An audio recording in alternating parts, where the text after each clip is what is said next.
ওরে বাপ রে বাপ, তেষ্টায় বুকের ছাতি ফেটে গেল। বাড়িতে এতটুকু জল নেই। গিন্নি জল আনতে গেছে, কখন যে আসবে কে জানে। জল এনেছো? দাও দাও দাও দাও দাও, আমার বুকের ছাতি ফেটে চৌচির হয়ে গেল। আমি সেই দূরের ইদারা থেকে জল নিয়ে আসবো আর উনি জল খেয়ে আমায় উদ্ধার করবে না? গিন্নি, তৃষ্ণার্তকে জল নিয়ে এত কথা শুনিও না, তাহলে নরকও স্থান হবে না। এখানে আমি কোন স্বর্গে আছি যে নরকের ভয় দেখাচ্ছ? এখন এই জল খেয়ে মুখটা বন্ধ করো। আমি আবার কি মুখ করলাম? আরে তোমার মুখ দিয়ে তো আগুন বেরোচ্ছে গিন্নি। আমার জল খাওয়ার ইচ্ছেটাই চলে গেল।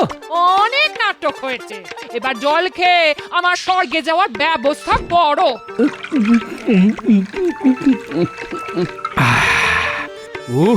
এই যাত্রায় প্রাণটা বেঁচে গেল। তোমার স্বর্গে যাওয়ার আর কোনো বাধা রইল না গিন্নি। এক কলসি জল একাই খেয়ে নিলে? এই তোমার তো পাতালেও জায়গা হবে না। হ্যাঁ, পাতালেই জল থাকে, আর জল মানেই জীবন। আমি পাতালে গেলে তোমার জন্য জল নিয়ে আসবো গিন্নি।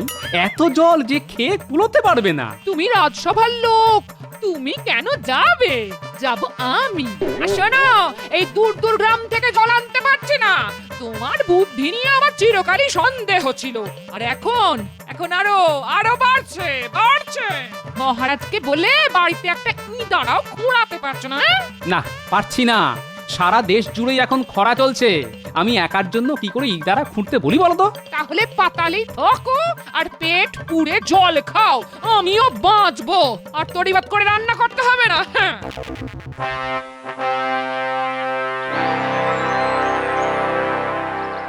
কি আজ এত কম পথ কেন? রান্নার দাসে আসেনি? আসবে না কেন? তো জল না থাকলে রান্নাটা হবে কোথা থেকে? এত দাসী তারা কি করছে? তারা জল নিয়ে আসতে পারেনি? সবাইকে তাড়িয়ে বসে বসে মাইনে নেওয়া চালাকি হচ্ছে। তুমি নবাব হয়ে জানো না রাজ্যে জলের হাহাকার চলছে? আমাকে সব জানতে হবে এমন কোনো কথা নেই। আজ আর খাওয়ার রুচি নেই। আরে জলটা তো খাবে, নইলে বদ হজম হবে। এটা জল না নর্দমা থেকে নিয়ে আসা হয়েছে? এত ঘোলা জল? আমি নবাব না গোলাম? এটাই সবাই খাচ্ছি। পরিষ্কার জল কোথায় পাবো? সব তো শুকিয়ে গেছে। এতটুকু জল নেই কোথাও জাহাপানা। এই জল খাওয়ার চাইতে বিষ খাওয়া ভালো। জলের ব্যবস্থা না করা পর্যন্ত আমি আর জলই ছোবো না, এই আমি বলে রাখলাম। জাহাপানা, জলের খবর আমি কোথা থেকে পাবো? আপনার উজির কি কিছুই জানে না? এটা মন্দ বলনি তো।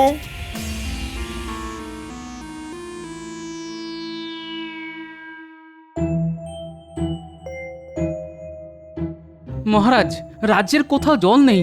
মনে হয় এবার পাতালেই বাস করতে হবে। আমার কানেও এসেছে, রাজবাড়িতেও এখন জলের খুব অভাব। তা কি করা যায় বলো তো মন্ত্রী? কেন মহারাজ, সাগর থেকে জল নিয়ে আসবো? কলসি করে? তা মহারাজ, এই কাজটা মন্ত্রীমশাইকে দিন না। সাগর থেকে মিষ্টি ও পরিশুদ্ধ জল নিয়ে আসবে। আমি কোনো পরামর্শ দিলেই গোপাল তাতে বাধা দেয়।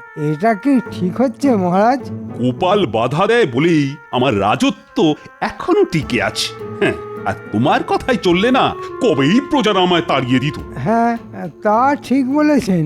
আসলে আমি যে বুদ্ধি দিই তা গোপাল বুঝতেই পারে না। ওর যদি বুদ্ধি না থাকে তার জন্য কি আমি দায়ী?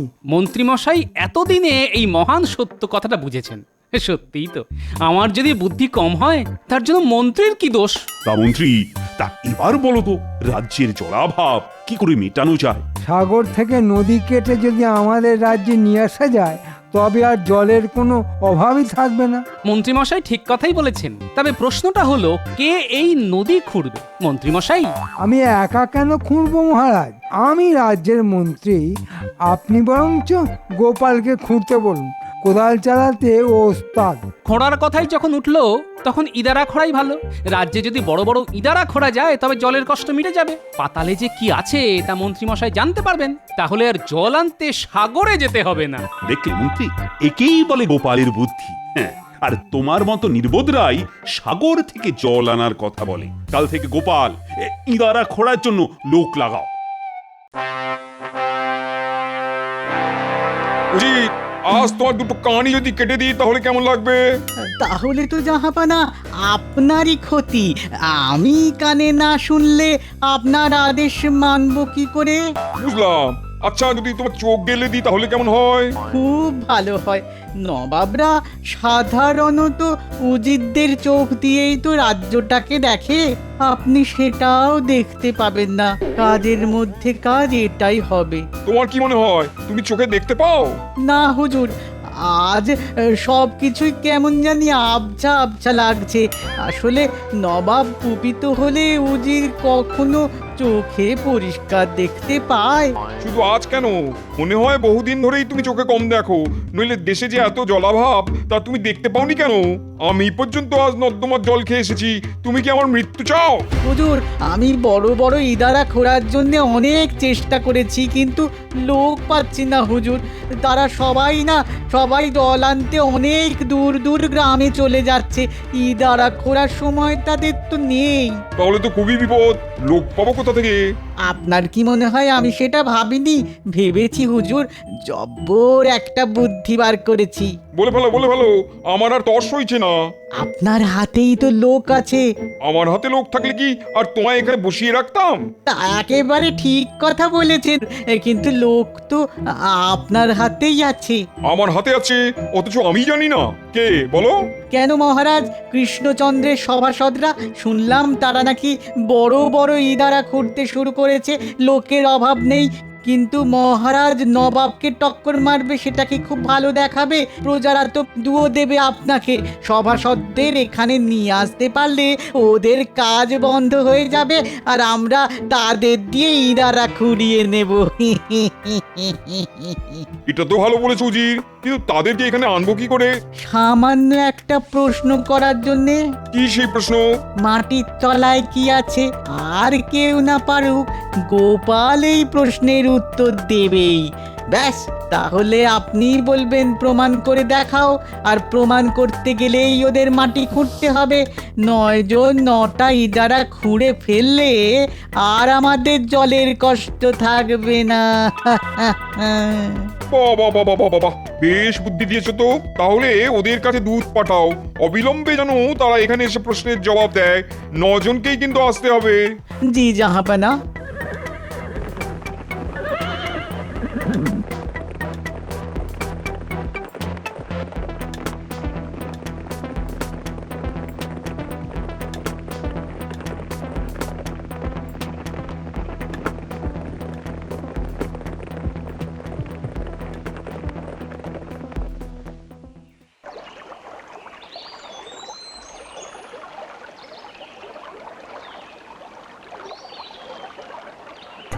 মন্ত্রী, তাহলে আশা করতে পারি তো আজ থেকেই ইদারা খোঁড়ার কাজ শুরু হয়ে যাবে? আগে মহারাজ সব প্রস্তুত, কিন্তু গোপাল যেন এই কাজে হাত না দেয়। না, মাটির নিচে যে জল থাকে সেটা আমি জানি, মন্ত্রী মশাই হয়তো জানেন না, তবে এবার জানতে পারবেন। গোপাল যদি সবই জানে তবে আমাকে বাদ দিন মহারাজ, গোপালই করবে। না, মন্ত্রী মশাইয়ের জানা দরকার মাটির তলায় কি আছে। মাটির নিচে যে মাটি থাকে তা আমি জানি মহারাজ। তারও নিচে কি থাকে সেটা তো জানতে হবে নাকি? গোপাল কিন্তু আমার জ্ঞান নিয়ে মস্করা করছে মহারাজ। কি ব্যাপার দূত, আর নবাবের